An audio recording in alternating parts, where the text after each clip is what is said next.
Hello, everybody, and welcome to my Fractillus heroic guide. He's going to be a burn boss, so it's going to be more of a DPS check than like really hard mechanics check.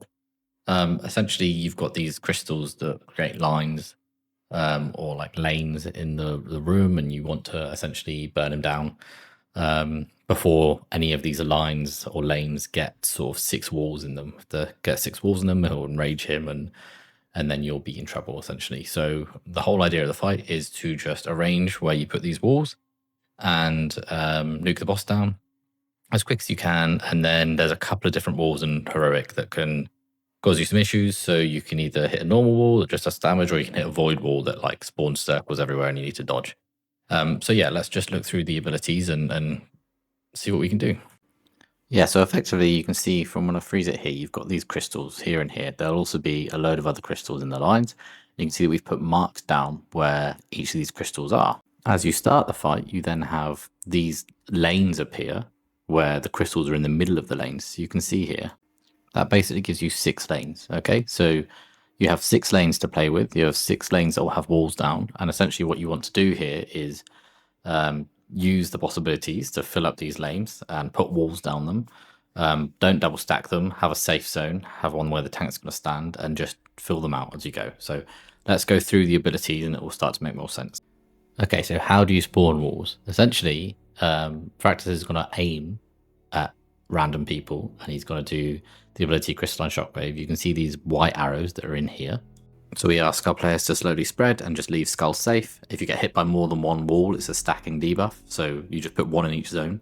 There's 1 in 1, 1 in 2, 1 in 4, and 1 in 6. And basically you can see that when these walls come out, there's 1, 2, 4, and 6 that they go through. And they only hit 1 player, 1 stack of the debuff, and then we've got 4 walls out in those zones. After this, you can see the abilities on me, the tank. So I tell everybody to get out of skull, and I just take it on skull, and then you tank swap, and then you get a load more again, and you again split them up. 1's in 2 this time, 1's in 4 this time, and 5 and 6, okay? And it's basically rinse and repeat on that until you get the actual breaks. So let's go through the breaks. So firstly, he's going to put Shatter Shell on a load of people. You can see from me zooming in here, you can see the little debuffs of what they've got, showing you it's them, and then you can see all the players that stood here. Unfortunately, we have 3 stood in the same place, but if there's 3 bits of wall there, you will still break all 3 bits of wall. So he encases these people in crystal, they get knocked back, and they break walls. What's happened here is that we've broken a void wall, so we have a bit more to deal with, but I'll go through that next. It essentially seems to be a mini game of place 9 walls, break 6 walls, and then it's a case of where do you leave those extra 3 walls? How do you fix that mini game in not enraging the boss, essentially? Okay, so when you just break a normal wall, this is what it will look like. You essentially will just get knocked back, and all your players will go and break a wall, and you'll have some swirlies to dodge, like this, and that's it. There's nothing else on top of that, just dodge swirlies, okay? However, there's additional walls that are the void walls, and when you hit one of these, essentially, you're going to get circles around certain players that does pulsing damage, and then you're also going to have that explode after an amount of time. So they need to spread, find gaps, also while other stuff is coming out, and then survive the pulsing damage, right? So if you hit multiple of those walls at the same time, you're going to have more of those debuffs and stuff. So yeah, it's just a case of looking behind you when you go into a wall and noticing the difference between the 2 of them, okay? So just one last thing to be aware of. The boss will enrage essentially when he has 6 pieces of wall in one lane. And you can see it hits him. He does a big cast because he gets the full energy and it just wipes you. So you need to manage how much wall is in one lane and where you're dropping all your wall and not put it all in one place, essentially. So now you've seen it all, it's a bit easier to describe it as just the lane control of where these walls are going.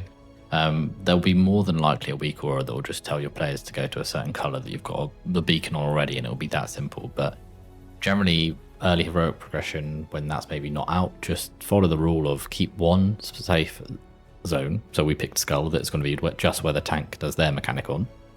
Nobody else drops on there. And you will move off of it when the tank does their ability, and you can move back onto it any other time, and everybody other players just spreads off of skull, okay? That's essentially the rule that we stuck to. Other than that, it's going to be a burn, and it's just going to be a case of make sure you move early, don't move late, make sure people know where you're going, and yeah, don't try and stack people in different lanes, essentially.